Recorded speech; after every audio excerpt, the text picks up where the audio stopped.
Non, nous ne sommes pas tous d'accord, car cette proposition repose sur un florilège de mensonges éhontés.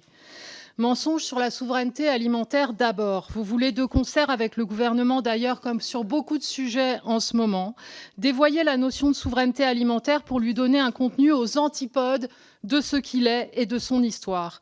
Car la souveraineté alimentaire, qui reconnaît le droit de chaque peuple à produire son alimentation de base et à assurer sa sécurité alimentaire par lui-même, est un mot d'ordre porté par les mouvements paysans altermondialistes et écologistes avec Via Campesina dans les années 90, contre la marchandisation de la nourriture, contre l'industrialisation de l'agriculture gavée d'engrais et de pesticides, contre la dépossession des terres et son corollaire, la mondialisation de la faim et de la malbouffe.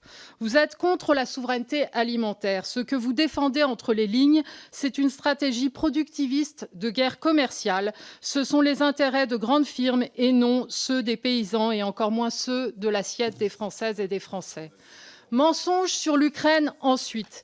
Au détour de phrases tout en perfidie, votre résolution fait implicitement porter à l'Ukraine la responsabilité des déstabilisations actuelles, sans jamais nommer qui utilise l'alimentation comme arme de guerre, l'agresseur, la dictature russe de Poutine, à laquelle vous aviez emprunté 6 millions d'euros et avec laquelle vous entretenez une relation si particulière.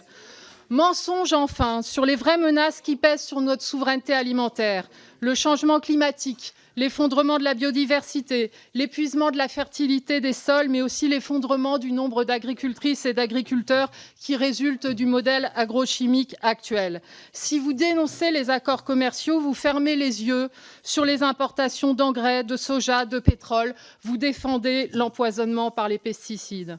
En fait, cette résolution est à l'image du Rassemblement national.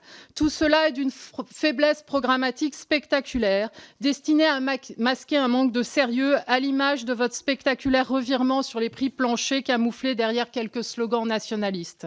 On se demande si, lors de l'arrivée des premières pommes de terre en France, son premier signataire aurait crié au grand remplacement et se serait exclamé qu'elle retourne en Amérique, comme vous avez prononcé qu'il retourne en Afrique, propos racistes, que vous avez encore revendiqué devant vos administrés dernièrement en disant, je cite, que vous étiez fiers de dire tout haut ce que tout le monde pense tout bas.